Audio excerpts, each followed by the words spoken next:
오늘 저는 원복음 그런 제목으로 하나님의 말씀을 증거하겠습니다. 오늘 창세기 3장 15절은 너무너무 중요한 원복음, 원래 복음, 하나님의 언약이 함축되어 있는 그런 본문의 말씀입니다. 자연 상태에서 시냇물에서 사는 금붕어와 어항 속에서 사는 금붕어를 서로 비교해 보면 자연 상태 시냇물에서 사는 금붕어는 약 1만여 개의 알을 낳는 데 비해서 어항 속에 사는 금붕어는 약 3천에서 4천여 개의 알밖에 낳지 않는다 그럽니다. 왜 이런 일들이 벌어질까? 아무런 위험도 없이 적당한 온도와 지시간에 먹이를 먹는 어항 속의 금붕어와 시냇가에 살아나는 금붕어가 낳은 산란의 개수의 차이는 무엇을 의미할까? 그것은 고난을 의미합니다. 문제가 무엇인가 그러면 고통이 있느냐 없느냐에 따라서 다른 것이죠. 어항 속에서 고통을 받지 않고 자랐기 때문에 고통을 수반하는 자연의 삶이 제공되지 않았기 때문에 건강할 수가 없는 것입니다. 오늘 우리는 어항 속의 금붕어이기를 원하는가? 아니면 비록 위협과 불안과 고통이 많다 하더라도 자연 상태의 금붕어가 되길 원하는가? 우리 한번 조용히 생각을 해봐야 할 것입니다. 스웨덴의 칼론 로린스카 연구소 과학자들이 28명의 신생아들을 씻긴 뒤에 곧바로 산모의 가슴에 올려놓자 진통제를 먹지 않은 10명은 태어난 지 1시간 만에 어머니의 젖을 빨기 시작했습니다. 그런데 이 산모가 진통제를 먹은 18명의 신생아들은 더듬거리는 반응조차 보이지 않았고 절반은 2시간 30분이나 지나서야 젖을 물었다 그럽니다. 자, 산모가 진통제를 먹은 아이는 2시간 30분이나 더듬더듬하다가 엄마의 젖을 찾은 것입니다. 근데 진통제를 먹지 않는 이 산모, 그 산모가 난 아이는 금방 젖을 빨기 시작했다라고 하는 것이죠. 자, 진통제를 맞은 산모와 아기가 유대감을 형성하는 데는 시간이 오래 걸린다는 것입니다. 자, 산모는 진통 때문에 너무나 고통스럽기 때문에 진통제 사용을 바라지만은 아기 편에서 보면 그게 좋은 게 아니죠. 내가 지금 태어날 아기의 입장이라고 생각을 해보세요. 정상 분만을 통해서 고통 속에서 태어나야 건강한 것인데 이 고통 속에는 하나님의 놀라운 사랑과 축복과 섭리가 담겨져 있는 것입니다. 삶이 고난이 있다 할지라도 우리가 하나님 앞에 감사하면서 살아가야 되는 이유가 바로 이런 것입니다. 고통이 없이 세상을 살아가게 되면 건강하게 살아갈 수 없습니다. 행복할 수 없죠. 적절한 고난이라고 하는 것이 얼마나 축복인지를 하나님은 알고 계십니다. 그래서 구원받은 이스라엘 백성들을 막바로 가나안 땅으로 보내질 않죠. 광야라는 시간이 필요하기 때문입니다. 모세라는 위대한 지도자도 역시 왕궁 속에서 만들어지는 것이 아니고 미디안의 광야가 필요했던 것입니다. 자, 오늘 성경의 진리, 또 하나의 진리를 한번 찾아보겠습니다. 하나님은 과연 어떤 분일까?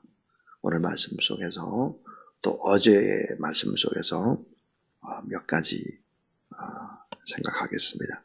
그 첫 번째는 하나님은 범죄한 죄인을 찾아오시는 사랑의 하나님이십니다 하는 것입니다. 내가 어디 있느냐 어제 우리가 그런 본문들을 봤는데 하나님은 어떤 분일까? 사랑의 하나님이십니다. 어떤 사랑일까? 예비하신 사랑입니다. 사랑을 예비하시죠. 안타까운 마음으로 찾아오시죠. 그리고는 하나님의 뜻을 어겼을 때 고통을 주시는 것입니다. 고통. 자, 이 고통이라는 것이 결코 고난이라는 것이 나쁜 것이 아니라는 거예요. 하나님의 뜻을 어기고 다른 길로 갈 때는 하나님이 고통을 주시죠. 그래서 공의의 하나님이다, 이것을 알게 하십니다. 하나님은 어떤 분일까? 책임져 주시는 사랑의 하나님이십니다. 그래서 결국 이런 과정들을 통해서 회복을 시켜주시는 그런 사랑의 하나님이시다. 자, 두 번째 우리 생각할 수 있는 것은 하나님은 범죄한 죄인에게 공의를 행하십니다 하는 거예요. 자, 범죄한 죄인에게 공의를 행합니다. 다시 말하면 고통을 주는 것이죠. 이것은 뭘까요? 심판과 같습니다. 창세기 3장 16절인데요.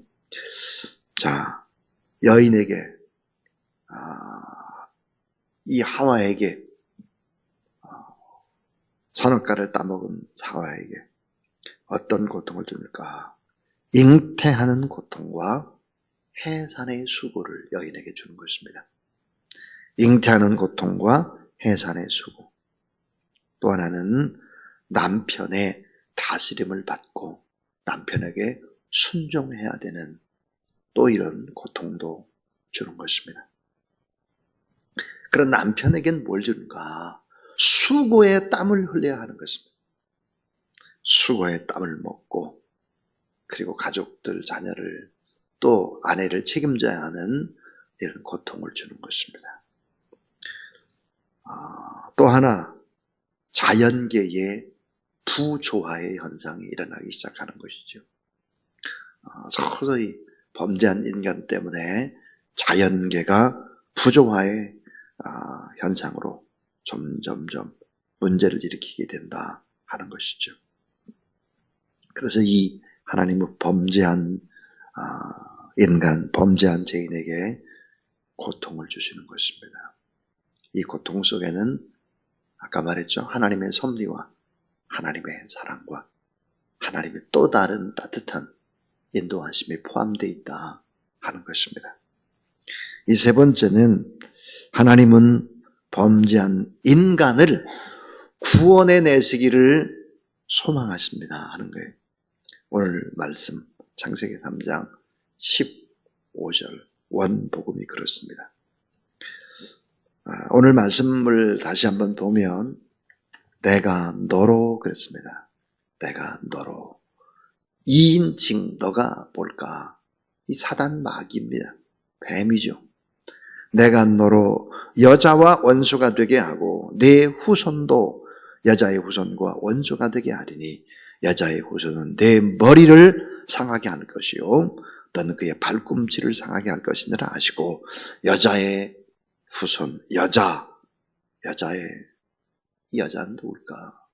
여자의 후손은 예수 그리스도를 가리키는 것입니다.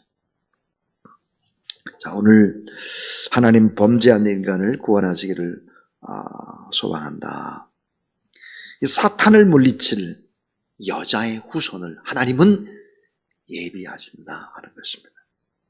자, 뱀의 세력과 여자의 후손의 두 세력 간의 전쟁입니다. 오늘 이 시대의 전쟁, 핵심의 전쟁, 영적인 전쟁의 핵심은 뭘까? 여자의 후손과 뱀의 세력과의 전쟁이다. 치열한 싸움이 벌어진다. 갈라디아서 3장 16절에도 그렇게 해석하고 있습니다. 이 두 세력 간의 생사를 건 치열한 싸움이 벌어지죠. 이 치열한 영적인 전투가 오늘 또 계속되고 있는 것입니다. 자, 그런데 오늘 창세기 3장 15절에 보면 때가 되면 메시아가 나타난다는 복음입니다. 자, 때가 되면 메시아, 그리스도가 나타나서 싸워주실 것이다 라는 것이죠. 계속해서 싸우시면서 하나님의 아들을 통해서 사탄의 세력을 무너뜨릴 계획을 세우셨다 하는 거죠. 하나님의 사랑은 어떤 사랑일까? 우리를 위해 싸워주시는 사랑입니다. 자, 오늘 창세기 3장 15절에 보니까 메시아의 발꿈치, 여인의 후손의 발꿈치가 상처를 받게 된다 그랬어요. 발꿈치가 상처를 받습니다. 여러분, 상처 가운데 이 발꿈치의 상처, 연약한 아주 작은 조금의 상처를 가리키는 말이죠. 이 발꿈치는 단단하고 딱딱하죠. 아픔을 잘 느끼지 못하는 데가 발꿈치입니다. 피하 지방이 발달해 있고 가장 두꺼운 피부죠. 자, 이 발꿈치는 어떤 역할을 하나? 모든 몸을 지탱하는 쿠션과 같은 역할을 하는 것이죠. 스프링과 같은 역할을 합니다. 그 통증을 잘 느끼지 못하는 곳에 잠시 상처를 받게 한다 하는 것입니다. 이게 뭘까? 메시아의 발꿈치가 상처를 받게 된다. 잠시 잠깐 3일 동안 십자가에 못 박혀 돌아가지고 3일 동안 묻혀있는 그런 고통을 얘기하는 것입니다. 그 다음에 이 메시아이신 주님께서는 사단의 어디를 깨부수느냐? 사탄의 머리를 깨부수는 것입니다. 이 뱀의 머리를 박살내는 것이죠. 하나님의 사랑은 어떤 사랑일까? 승리를 주시는 사랑입니다. 자, 머리는 인간이나 동물에게 가장 중요한 부분이죠. 머리가 박살이 났다고 생각을 해보세요. 능력을 발휘하지 못하겠죠. 그런데 이 악한 사단의 세력이 상한 머리를 감싸고 최후의 발악을 합니다. 최후의 발악을 해요. 자, 이 사단의 세력이 사단 하나만 있는 게 아니잖아요. 그 밑에 뭐가 있죠? 수많은 귀신의 세력들이 있습니다. 수많은 악한 영들의 세력이 있습니다. 잘 짜여진 조직을 가지고 있죠. 그렇기 때문에 사탄의 머리가 박살이 났어도 밑에 있는 이런 세력들이 아직도 남아 있다는 거죠. 이런 사단의 졸개들이 집요하게 공격을 하는 것입니다. 자, 어디를 공격할까? 어떻게 공격했을까? 하는 것입니다. 상한 머리, 박살난 머리를 감싸면서 악한 세력들이 예수 그리스도를 공격합니다. 어떻게 공격했을까요? 계속 이렇게 공격을 했습니다. 예수님이 태어나자마자, 또 예수님이 태어나기 전에 헤롯을 통해서 학살하도록 마태복음 2장 16절에 보니까 유아였을 때 헤롯을 통해서 예수님을 죽이려고 하는 것입니다. 그래서 그 어린 예수가 결국은 어디서 태어나는가? 베들레헴까지 가게 되는 것이죠. 또 하나, 공생의 시작 때 예수님 광야에서 40일 금식했을 때 또 시험하고 구속사역을 방해하는 것입니다. 마태복음 4장 1절부터 11절이죠. 또 하나, 가롯 유다를 통해서 예수 그리스도를 십자가에 못 박도록 하는 것입니다. 마태복음 26장 14절부터 16절이죠. 그리고 이제 무덤의 장사를 지내면 다 끝났다라고 생각을 해요. 무덤의 장사까지 지내는 것입니다. 이런 과정에 악한 원수마귀 사단의 세력들이 계속해서 개입을 했다. 마지막까지 발악을 한 것이죠. 그러나 예수 그리스도는 사망 권세를 깨뜨리시고 부활하시고 승천하여 승리하시고 지금도 하나님 보좌 우편에서 우리를 기다리고 계시고 우리 위해서 중보기도 하고 계시죠. 그러므로 성도들은 예수님께서 재림하셔서 사탄의 세력을 완전히 무찌르고 불과 유황못에 감금할 때까지 근신하여 깨어 사단과의 싸움을 계속해야 된다. 지금은 영적 전쟁의 계엄령 상태다. 8월 15일이라고 그래가지고 휴가를 가고 예를 들어서 기도를 안 하고 이렇게 하면 안 되는 거예요. 오히려 더 뜨겁게 간절히 기도해야 되는 것이죠. 요한계시록 10장 10절부터 15절을 보니까 근신해서 깨어서 사단의 세력과 싸움을 계속해서 해야 된다라고 이야기를 하죠. 베드로전서 5장 8절 사탄의 세력은 우는 사자와 같이 두루 다니며 삼킬 자를 찾습니다. 여러분 참 중요한 것이 삼킬 자를 찾고 있다 그랬어요. 누가? 마귀가. 하나님은 어떤 분이에요? 하나님도 찾으시는 분이에요. 네가 지금 어디 있어? 하나님도 찾고 마귀도 찾습니다. 예. 하나님도 찾아요. 사람을 부르세요. 하나님의 일꾼들을 찾아요. 이 어려운 시대에 어떤 사람을 불러서 이 영적 전쟁을 승리토록 하나님이 십자가의 군병으로 쓸까? 사람을 찾죠. 악한 원수마귀 사탄의 세력도 오는 사자와 같이 두루 다니며 삼킬 자를 찾는다 그랬습니다. 자, 우리는 주님 앞에 부름받은 그런 하나님의 사람들입니다. 주님 우리를 찾으셨습니다. 그리고 오늘 우리는 이 자리에 남았죠. 너무너무 오늘 예배드리고 기도하는 사람들이 너무 귀한 사람들이죠. 자, 오늘 전 이제 설교를 마치려고 합니다. 창세기 3장 15절은 성경책에다 늘 빨간 밑줄을 그어놔야 될 본문이죠. 창세기 3장 15절 원복음, 이 원시복음의 의미는 뭘까? 그것은 하나님의 말씀은 어김없이 반드시 이루어진다는 거죠. 창세기 3장 15절 하나님의 말씀은 1.1의 오차도 없이 반드시 이루어진다라는 확신을 가져라 하는 거예요. 하나님의 말씀을 붙잡고 살아가는 여러분 되길 주의 이름으로 축원합니다. 또 하나는 사탄의 머리를 깨뜨리는 무기가 뭘까? 사탄의 머리를 박살내는 무기는 뭘까? 예수님의 보혈과 십자가의 능력, 예수 그리스도의 이름입니다. 이 사탄의 세력을 이기고 지금도 아까 그랬습니다. 사탄의 머리는 박살이 나지만 그 밑에 귀신이나 악한 세력들 졸개들이 아직도 살아있어요. 그래서 어두컴컴한 밤이 되면은 공격을 합니다. 백병전을 하는 것이죠. 그리고 낮이 밝아오면 도망쳐요. 우리가 깨어있어 기도하면 공격을 안 해요. 그러나 우리가 세상을 향해 자꾸 세상과 짝하면 어때요? 어두움이잖아요. 악한 세력이 계속 공격하는 것입니다.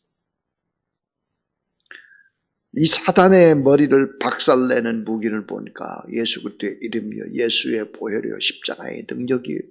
이 성령의 능력입니다.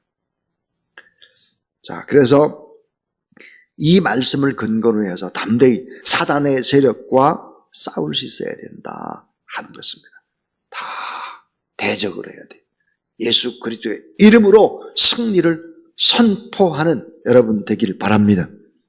자, 다 이기신 예수 그리스도의 이름, 예수 그리스도의 십자가의 보혈, 예수 그리스도의 능력, 이 이름으로 승리를 선포하고 성령의 능력으로 무장을 하라 하는 것입니다.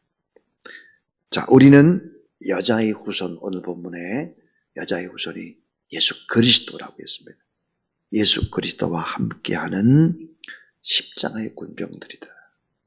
우리 예수 그리스도를 주인으로 모시지만 또 예수 그리스도와 함께하는 성경은 동역자다, 그렇게 얘기를 하고 있습니다. 이 사탄의 세력, 머리가 깨어졌다라고 하는 확신으로 대적하면서 승리를 선포하라. 자, 왜 아담과 하와는 졌을까? 아담과 하와는 왜 이 뱀의 세력에게, 악한 세력들에게 졌을까? 그 핵심의 이유는 무엇일까 하는 거예요. 그것은 바로 정령 죽으리라고 하는 하나님의 말씀, 이 말씀을 붙잡지 않은 것입니다. 아담과 하와, 이 하나님의 말씀을 붙잡지 않으니까 마귀가 아담과 하와의 어디를 공격했을까요? 생각을 공격합니다. 생각. 어디를 공격할까요? 마음입니다. 마음과 생각을 정확하게 공격하는 거예요. 영적 전쟁을 할 때 이 악한 사단의 세력은 향방 없이 공격하지 않습니다. 표적이 있어요. 쏴야 될 표적이 무엇인가를 잘 알고 있어요. 마음과 생각이에요. 이 마음과 생각을 말씀으로 무장을 해야 될 아담과 하와가 말씀으로 무장을 하지 않았죠. 정령 죽으리라 이 말을 기억하지 않은 것입니다. 또 여러분, 하나님의 사람 동방에 아주 믿음이 좋은 의인이라고 했던 욥이 고통을 받죠. 온 몸의 고통을 받습니다. 온 몸의 고통. 자, 이런 우리의 몸이라는 것이 뭐죠? 걸어다니는 성전입니다. 그러니까 우리 몸도 공격합니다. 질병으로 공격합니다. 사건, 사고 만나도록 공격합니다. 우리의 몸 얼마나 귀합니까? 이 욥이 어떻게 고난을 이겨낼 수 있었을까 하는 거예요. 우리는 이 몸에 고통이 올 때 무엇을 써야 될까? 백신을 써야 되는데 무슨 백신이에요? 무슨 백신입니까? 감사라는 백신입니다. 감사 찬송이에요. 감사 찬송. 이 감사 찬송으로 몸의 고통을 이겨내는 것입니다. 가장 위대한 면역력을 높이는 것이 있다. 그럼 뭘까요? 그것은 감사입니다. 사람의 몸이 가장 부서지고 힘들어지는 것이 뭐죠? 스트레스입니다. 이 스트레스를 이길 수 있는 것이 뭐예요? 선제적인 감사입니다. 감사가 묘약인 거예요. 감사. 또 성경에 보니까 위대한 엄청난 하나님의 사람인 다윗이 통일 왕국을 이뤘습니다. 다윗 말 한마디면 그냥 날아가는 새도 떨어질 정도예요. 근데 역대상 21장에 보니까 이 다윗이 인구조사를 합니다. 왜 인구조사를 하죠? 군사를 더 늘리려고 합니다. 하나님이 다윗 옆에 있는 군대 장관 요압을 통해서 계속해서 방해합니다. 왜 군사를 늘리느냐? 하나님이 군대 장관이고 하나님이 다 싸워주시는데 결국은 다윗은 그것을 실행하죠. 자기의 신념, 기도와 성령의 능력이 아니라 자신의 신념, 자신의 목표를 추구하는 것입니다. 얼마나 많은 사람들이 죽습니까? 다윗 때문에 수만 명이 역병에 걸려서 죽는 것입니다. 그럼 다윗이 이길 수 있는 무기는 뭘까? 그것은 기도입니다. 성령의 능력을 의지하고 기도하는 것이죠. 성경에 보니까 예수 그리스도의 십자가와 보혈 이런 사제의 은총과 함께 하나님의 말씀을 붙잡고 감사 찬송하고 기도하고 성령 충만함을 받고 이렇게 하는 것이 영적 전쟁에서 승리하는 것입니다. 늘 언제나 다 이기신 예수 그리스도. 그러나 아직도 졸개들이 남아서 우리를 붙잡고 늘어지는 세력들이 있다. 이 세력들을 잘 이겨내는 그런 전쟁에 승리하는 여러분 되길 주의 이름으로 축원합니다. 286장 하나님 앞에 우리 찬송하겠습니다.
내 상한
우리를 온전히 고치시고 자녀 삼으시고 일꾼 삼으셔서 영적 전쟁에서 승리케 하시는 우리 구주 예수 그리스도의 무한하신 은혜와 하나님의 사랑과 성령의 거룩한 은혜와 능력이 오늘도 하나님 앞에 중보 기도하는 모든 사람들 머리 위에와 또 우리 선교지의 선교사님들 연약한 우리의 모든 지체들 위에 이제로부터 영원토록 함께 하옵시기를 간절히 축원하옵나이다. 아멘.